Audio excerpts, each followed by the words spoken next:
Welcome back, my friends. You know what? It is the Halloween edition of the Glossy News 4K podcast, news review, all that good stuff, technology, entertainment, who gives a shit.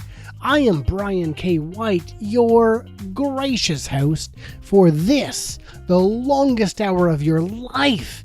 And by that I mean, it's going to be about 25 minutes. Who cares? That's not the point. It is not the point. The point is, today is St. Hallows Eve, the unholiest of holy holidays, and the favorite holiday of me and all's my kids. Oh my gosh. So, forget the macabre. Forget our erstwhile champion of Halloween, Michael Jackson himself. No, forget all that. No, today we're going to be embracing something a little better, which is, me not slowly embracing my own death. No, what we're going to do is unofficially dedicate the podcast to vaping. Yeah. Vaping. Yeah. I would say it's what for dinner, but don't eat it. Don't do that. That could very well kill you. Don't do that. No, but if you smoke, lesson of the day is don't smoke. Don't do it. It'll kills you. It'll kills you slowly. My dad died at about 62. My mom died at 70. And she died of lung cancer. Yes, my mom died of polycancer.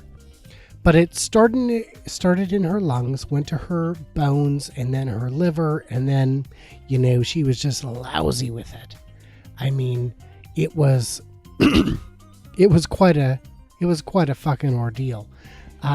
And here's the beauty. She spent her whole adult life working with people in end-of-life situations where they would say, you know what? I want the $1 million, the $10 million experimental treatment that you guys have agreed to pay for. And she would swoop in and say, hey, have you asked your doctor what the survival rate is for 3 months, 6 months, and 12 months? And while we're at it, just for fun, ask him what the survival is for 24 months.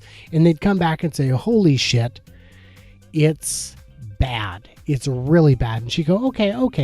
You know what? You're still approved. We'll still give you the $10 million treatment. Go back and ask your doctor what the quality of life will be during that duration of treatment. And so they'd go back and the doctor would say, oh no, it's fine. You'll be confined to a bed. You'll be barfing and shitting yourself all day, assuming you can get anything into you from which to barf and shit. And if you can't, we'll just intubate you, pump you full of sludge, and then you'll barf and shit that through your nose, through your, pick an aperture. It's coming out lightning fast. It's going to be miserable. And these guys would come back to my mom and say, oh my God, Pat, thank you so much. I'm going to forego this $10 million treatment because fuck that. Who needs that? $10 million that is already approved, already signed off on. No, I don't need that. No, what I need is to go deer hunting. Pat, do you like venison? And my mom would say, oh my gosh, no, I don't.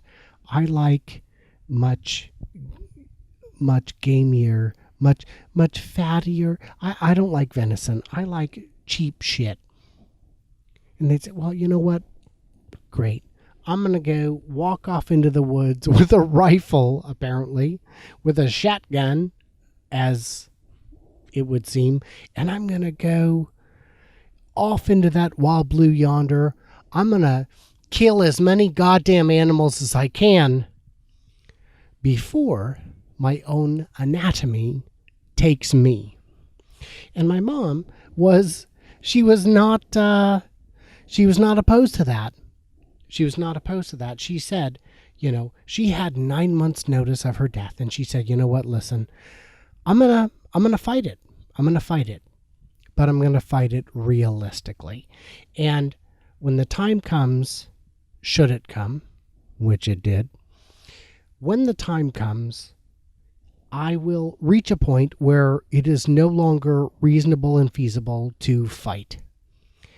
And at that point, I wish to just go quietly into the dark. And, she was never terribly religious until she got sick. And then, of course, she called me and she was like, oh, Brian, are you baptized? What? Are you baptized? Are you baptized? Are you right with the Lord? Yeah, Mom. You know what? Yeah, I'm,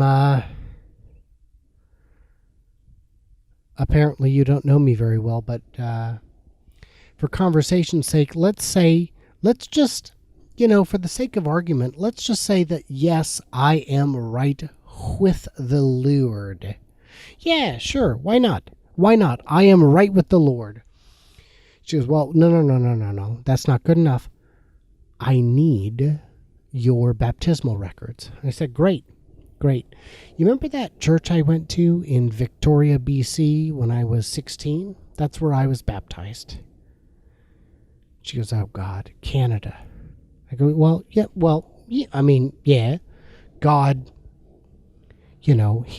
his dominion includes Canada. I'm not sure if it's like 50 miles from here, Mom.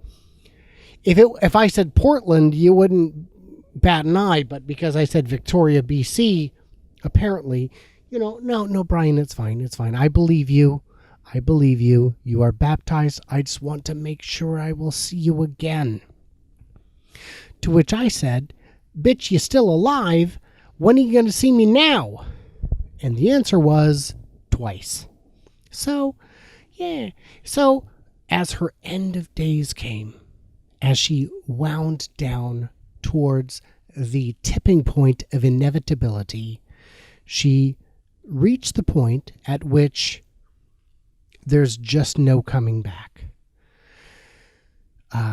She went south. She went south real fast. They checked her into the hospital. They said, Pat, you're not coming out of the hospital.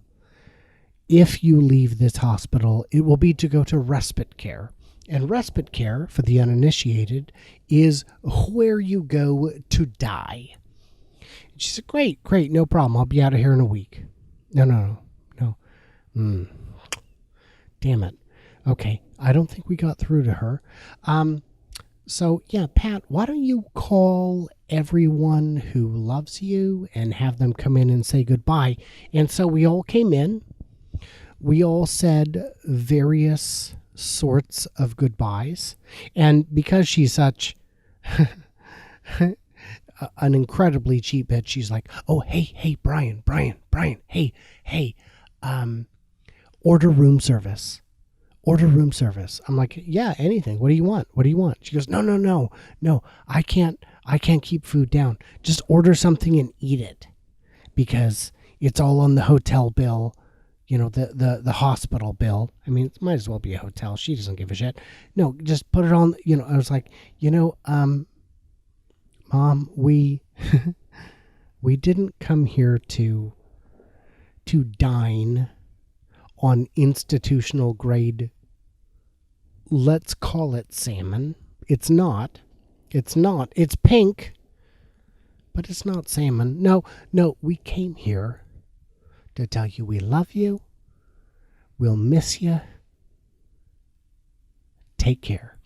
And again, she had said, oh my God, I'm going to go off quietly into the night. Well, if there's one thing you can count on On a deathbed, it's a moment of repentance, and that bitch fought it to the fucking bitter end. And my brother Jim stayed there to the end. I didn't. I stayed there as long as she was there. And then I refused to go back. It was only a few more days and then she was gone. But Jim insisted on showing me photographs that he'd taken with his phone of her in her final throes. And I wish he hadn't. I mean, they were, haunting. It looked like a cheap Hollywood Studios impression of what it would take to wrap crepe paper over a skull. And it was bad. It was bad. But the point is, she fought it tooth and nail to the bitter end after telling so many people, after convincing them, you know what? You done, clock out. Nope, not for her. She had to stay there to the bitter end. So my friends, that is something I do not wish to do. It's funny. The opening video is surely expired by now. But no, the point is, I would prefer to not die of lung cancer, so I have quit smoking. My kids have noticed. My wife has noticed. If I had any friends, they would have noticed. Oh, I assure you they would have. So, yeah. So with that said, this week's podcast is brought to you in part by, not smoking. I mean, if you want to save a ton of money, just don't smoke. Don't smoke. Not smoking, my friends, it is what is a for dinner. Let's